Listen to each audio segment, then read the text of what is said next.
Back to the Future. Could it actually happen with a real time machine? We'll twist time into a loop. I can go from the past to the present to the future, but I'm on a loop, so I can go from the future back to the past. You've all probably heard a time travel story at least once in your life. Although none of them have been definitively proven, it's up to each individual whether or not they believe. Still, there are some compelling stories about people who may have traveled through time and other mysterious figures. Today we'll take a look at some of the most intriguing time travel stories. Enjoy watching. The mystery of the Thomas Johnson case. It all started in July 1912 with a 10-year-old boy named Thomas Johnson. Thomas lived on a farm near New York with his family, but the little boy and his family were unaware of the trouble the lake near their house would bring. Little Thomas loved to play on the farm with his friends. One day, while playing around the lake, his father came to them and warned him and his friends not to get too close to the lake. Thomas's father didn't dislike the lake, but he had seen some strange things there. He had noticed that some animals went to the lake and never came back. Thomas, like many children his age would do, completely ignored his father's warnings about the lake and went back to the lakeside with his friends. This time, as Thomas and his friends got closer to the lake, they saw a whirlpool starting to form on the surface of the water. Curious Thomas got even closer to see what was going on, and at that moment, the whirlpool pulled Thomas from among his friends. The children ran to tell Thomas's father, but it was too late. By the time his father got into the lake, his son was already gone. The grieving father went to the police and told them what had happened to his son. The team searched for Thomas for weeks. Unfortunately, no trace of the little boy was found.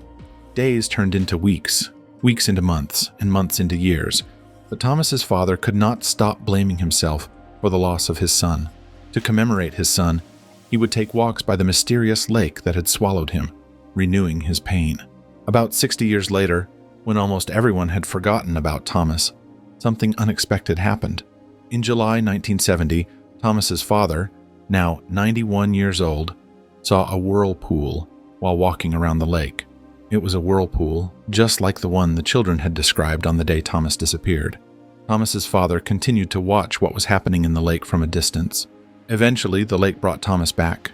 His father immediately recognized his son, but Thomas looked at him in astonishment because his father had changed so much. The most incredible part of the story was that Thomas had left as a 10-year-old boy and returned as a 15-year-old. So wherever he went, only 5 years had passed there. On the other hand, 58 years had passed where he actually lived. The authorities, upon learning of the situation, took the boy's fingerprints to verify his identity. They were shocked to find that he was indeed Thomas Johnson, who had disappeared in 1912. Whether Thomas, who had disappeared for years, was abducted by a supernatural force or explored completely different dimensions, this incident was proof that time travel exists. Mike Markham's disappearance. In early 1995, Mike Markham decided to build a time machine in the backyard of his home in Stanberry, Missouri. At the time, Mike was just a 21-year-old electrical engineering student. He was a much brighter young man compared to his friends. Apparently, the young genius wanted to go to the future, learn the lottery numbers, and come back and get rich. So he started working on a device called the Jacob's Ladder. But there was a problem. His invention required a lot of electrical energy to work. So he used a modified CD to reduce air resistance between two poles. This created a continuous current flow between the conductors. When he finally got the device working, he encountered something unexpected. In front of him was a circular shape, like a vortex. To see what the effect could do, he decided to throw an iron screw into the vortex. He saw the screw disappear in half a second and then reappear a few meters away a second later. After a few tests, the CD caught fire. Mike realized that he needed larger transformers to rebuild the machine and get it working properly. He initially considered buying them, but gave up when he saw how expensive the transformers were. On the other hand, he wanted to build the time machine at any cost. So he decided to take an alternative route. There were 6 old transformers at the power plant where he lived. One night, Mike broke into the power plant and brought the 136-kilogram transformers to his house. He attracted attention because he caused a massive power outage in several blocks in his neighborhood during his experiments. Shortly after, he was caught and brought to court for stealing the transformers. During the trial, he talked about the project he was working on and said that he now wanted to do his work legally. After listening to Mike, the judge concluded that he was not mentally well and ensured that he received the minimum sentence. Mike gained incredible fame during the 2 months he spent in prison. Many people became interested in his time machine story. After his release, he was invited to be a guest on the Art Bell show on Coast to Coast Radio. On the show, he told the story of the disappearing screw and his plans to build a time machine. He said he had another experiment in mind, but he had neither the money nor the spare parts.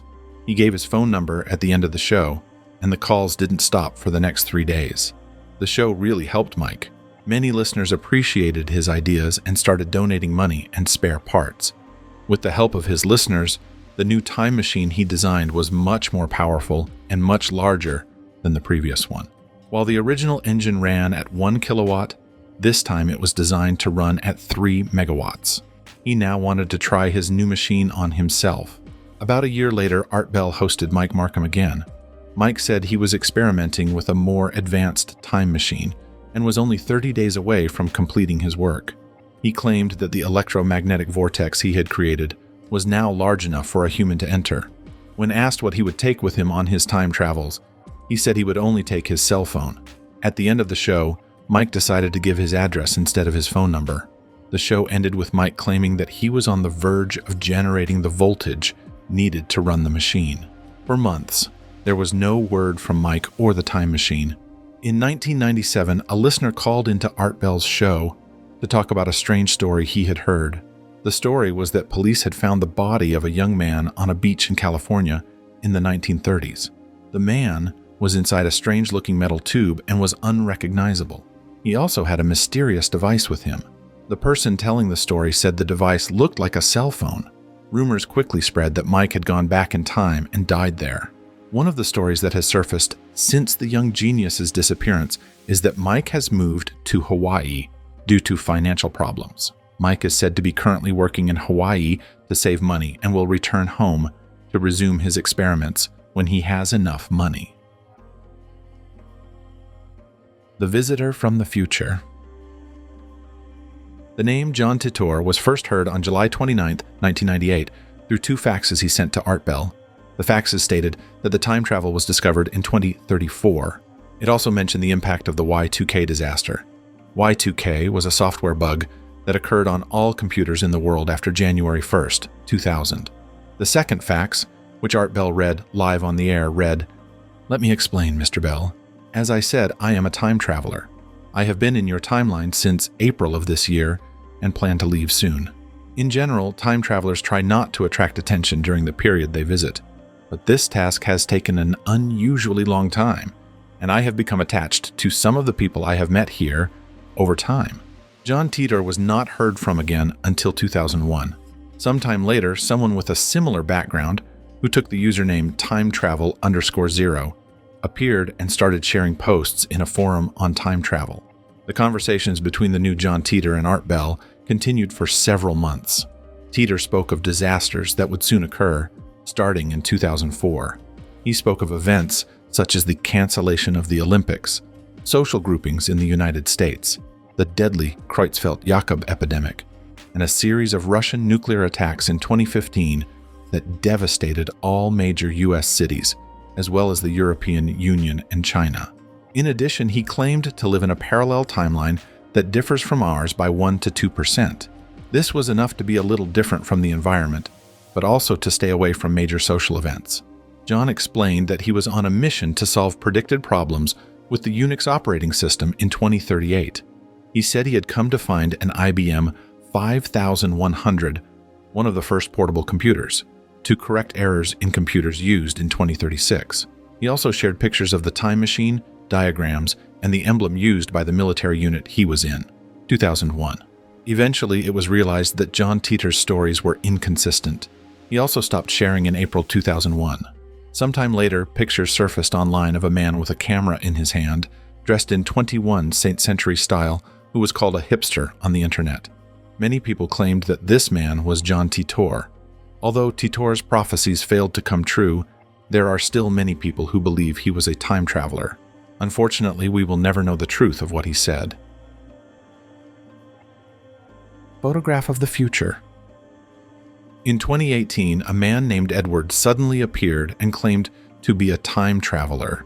Edward began telling his story at Armenian Park in Malaysia. He wanted his face to be hidden and his voice altered to protect his true identity. Edward said he was part of a top-secret project in 2004 that required him to travel 3,000 years into the future. He claimed that when he reached the year 5000, he found himself on a wooden platform, and that everything else around him was also made of wood. He said the place he went to was Los Angeles, but the only difference was that the entire city was underwater. He said the world was underwater after the glaciers melted due to global warming. He also stated that he tried to communicate with the people living at that time. He said that civilization had disappeared in the year 5000 and people had turned into monsters. He then produced a photograph of Los Angeles underwater as proof of his time travel. The photo looked unusual in many ways, but Edward claimed that the photo looked that way because of the effects of time travel. According to experts, time travel of thousands of years is only possible in books and movies. This led many people to doubt Edward's story and believe that the photo was just a manipulated image. Greta Thunberg. Greta's story may show that time travel may actually exist. Greta Thunberg is a young environmental activist who challenges leaders to reduce their carbon footprints. Come to think of it, it might seem quite interesting to see a young girl Greta's age actively contributing to saving the world from climate change. What's even more interesting is that active internet users found a 19th century picture of a girl who looks just like Greta. Many people began to theorize that the young girl had traveled through time to save the world. The 19th century picture showed 3 children searching for gold in the Yukon Territory of Canada. You've probably noticed which one is Greta. In addition to the facial resemblance between the 19th century girl and the 21st century Greta, it was noticed that even their hair was braided in the same direction. Although Greta has not responded to any of the time travel claims, she did share a black and white photo of herself before the old photo was revealed. This black and white picture made it easier to compare Greta's face to the Greta of the past. The only person who can give the best answer is Greta, and she doesn't seem ready to say anything about it. Until we get an explanation from the young activist, we will believe what we want to believe. Unprepared journey. In 1996, a police officer went shopping with his wife on the streets of London. His wife went into a bookstore to buy a book. The policeman decided to go to the CD store a little further down the street. As he walked down the street, he noticed an unusual silence around him. When he looked around carefully, he encountered many oddities. First, he saw a minibus from the 1950s. He thought he was hallucinating until the minibus honked its horn and passed him. At that moment, he realized that he was standing in the middle of the street. Also, everyone on the street was dressed like they were in the 1950s. He couldn't make sense of anything that was going on around him. He tried to find the bookstore where he had left his wife, but the store was no longer there. There was a women's clothing store where the bookstore used to be. This confused the man even more, but he still needed to find his wife. So he decided to go into the clothing store. As soon as the man entered, the store turned into a bookstore. The police officer, who started to investigate what was going on, learned that the clothing store he saw really did exist in the 1950s. Apparently, the police officer had the opportunity to travel through time, albeit by chance. Isn't that amazing? Edgar Allan Poe. If none of the stories in this video have convinced you that time travel is real, listen to the story of Edgar Allan Poe. Poe was a poet and short story writer who wrote stories set in the future. His book, The Narrative of Arthur Gordon Pym of Nantucket, tells the story of a shipwreck. According to the story, the survivors of the shipwreck have to draw sticks to determine who will be eaten by the others.